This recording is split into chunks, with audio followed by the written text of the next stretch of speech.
3 years passed. She learned geography and mathematics. She began following the soaps on TV. At school, she read her first erotic magazine, and she began writing a diary describing her humdrum life and her desire to experience firsthand the things they told her about in class: the ocean, snow, men in turbans, elegant women covered in jewels. But since no one can live on impossible dreams, especially when their mother is a seamstress and their father is hardly ever at home, she soon realized that she needed to take more notice of what was going on around her. She studied in order to get on in life, at the same time looking for someone with whom she could share her dreams of adventure. When she had just turned 15, she fell in love with a boy she had met in a Holy Week procession. She did not repeat her childhood mistake. They talked, became friends, and started going to the cinema and to parties together. She also noticed that, as had happened with the first boy, she associated love more with the person's absence than with their presence. She would miss her boyfriend intensely, would spend hours imagining what they would talk about when they next met, and remembering every second they had spent together, trying to work out what she had done right and what she had done wrong. She liked to think of herself as an experienced woman who had already allowed one grand passion to slip away from her grasp, and who knew the pain that this caused. And now she was determined to fight with all her might for this man and for marriage, determined that he was the man for marriage, children, and the house by the sea. She went to talk to her mother, who said imploringly, "But you're still very young, my dear. You got married to my father when you were 16." Her mother preferred not to explain that this had been because of an unexpected pregnancy, and so she used the things were different than argument and brought the matter to a close. The following day, Maria and her boyfriend went for a walk in the countryside. They talked a little, and Maria asked if he wanted to travel. But instead of answering the question, he took her in his arms and kissed her. Her first kiss. How she had dreamed of that moment. And the landscape was special too. The herons flying, the sunset, the wild beauty of that semi-arid region, the sound of distant music. Maria pretended to draw back, but then she embraced him and repeated what she had seen so often on the cinema, in magazines, and on TV. She rubbed her lips against his with some violence, moving her head from side to side, half rhythmic, half frenzied. Now and then she felt the boy's tongue touch her teeth and thought it felt delicious. Then suddenly he stopped kissing her and asked, "Don't you want to?" What was she supposed to say? Did she want to? Of course she did. But a woman shouldn't expose herself in that way, especially not to her future husband. Otherwise, he would spend the rest of his life suspecting that she might say yes that easily to anything. She decided not to answer.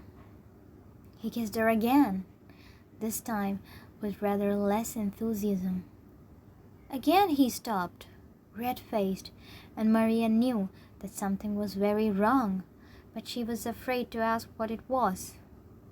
She took his hand and they walked back to the town together, talking about other things as if nothing had happened. That night, using the occasional difficult word because she was sure that one day everything she had written would be read by someone else, and because she was convinced that something was very important had happened, She wrote in her diary, "When we meet someone and fall in love, we have a sense that the whole universe is on our side. I saw this happen today as the sun went down. And yet, if something goes wrong, there's nothing left. No herons, no distant music, not even the taste of his lips. How is it possible for the beauty that was there only minutes before to vanish so quickly? Life moves very fast. It rushes us from heaven to hell in a matter of seconds." The following day, she talked to her girlfriends.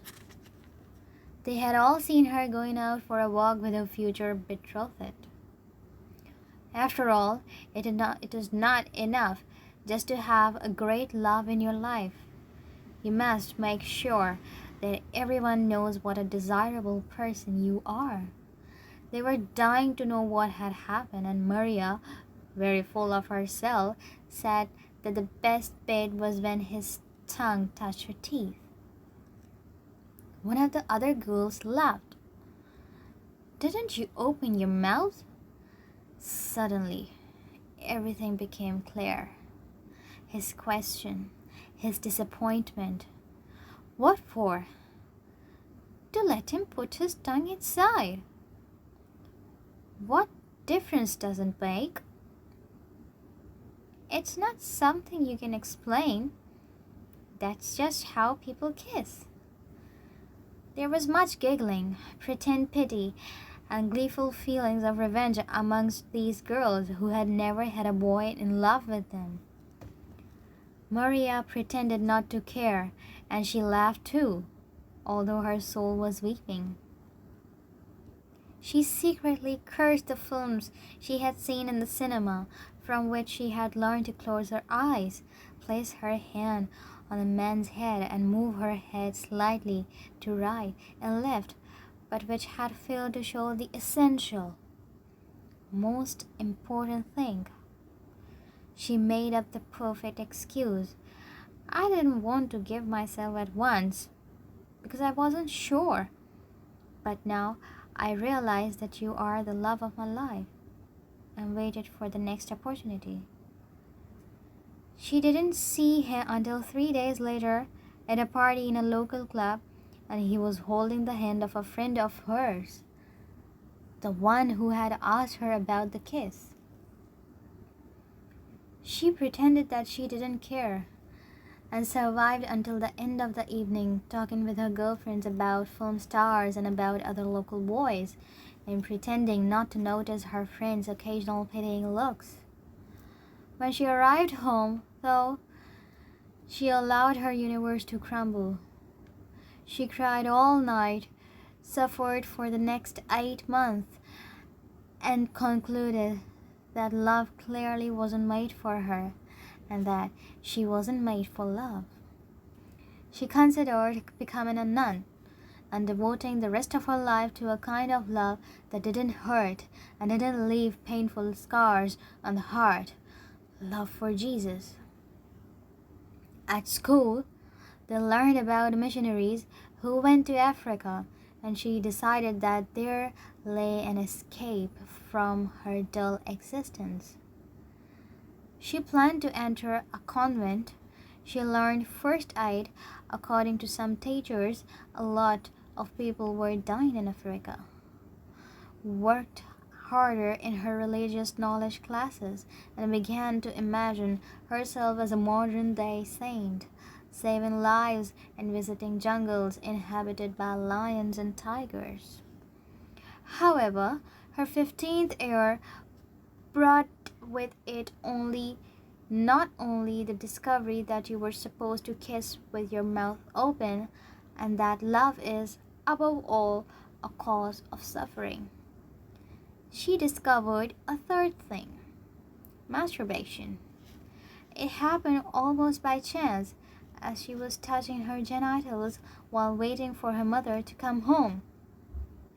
She used to do this when she was a child, and she liked the feeling, until one day Her father saw her and slapped her hard without explaining why. She never forgot being hit like that, and she learned that she shouldn't touch herself in front of other people.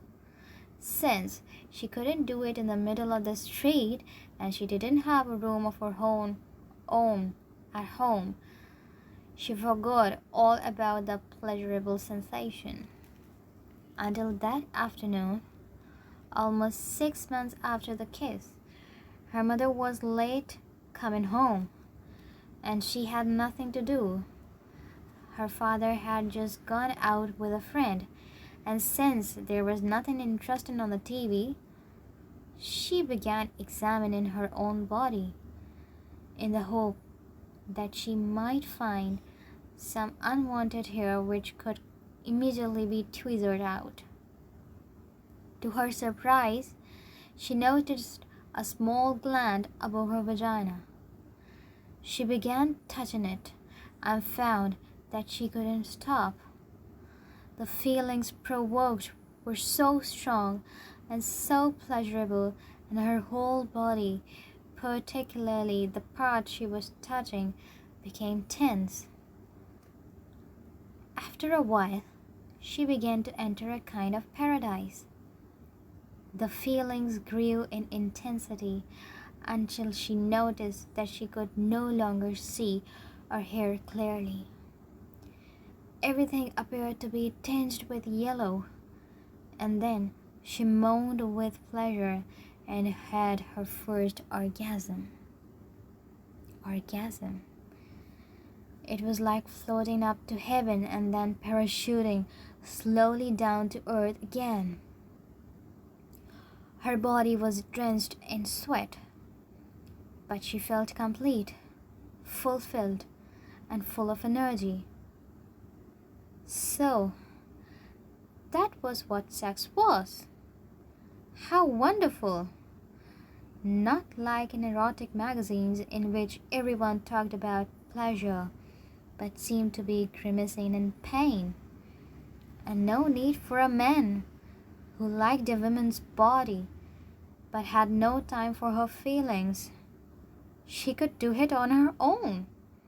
She did it again, imagining this time that a famous movie star was touching her.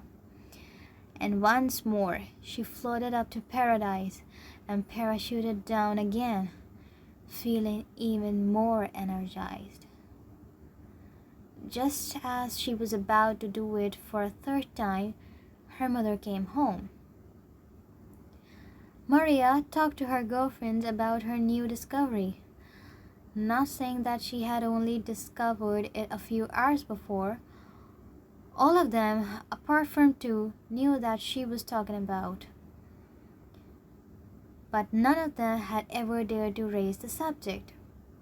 It was Maria's turn to feel like a revolutionary, to be the leader of the group, inventing an absurd secret confessions game which involved asking everyone their favorite method of masturbation.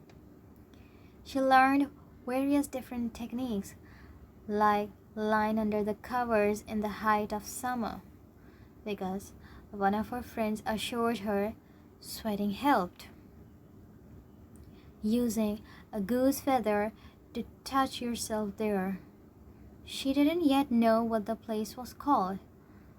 Letting a boy do it to you. Maria thought this unnecessary, using the spray in the bidet. She didn't have one at home, but she would try it as soon as she visited one of her richer friends. Anyway, once she had discovered masturbation and used a few of the techniques suggested by her friends, she abandoned forever the idea of a religious life.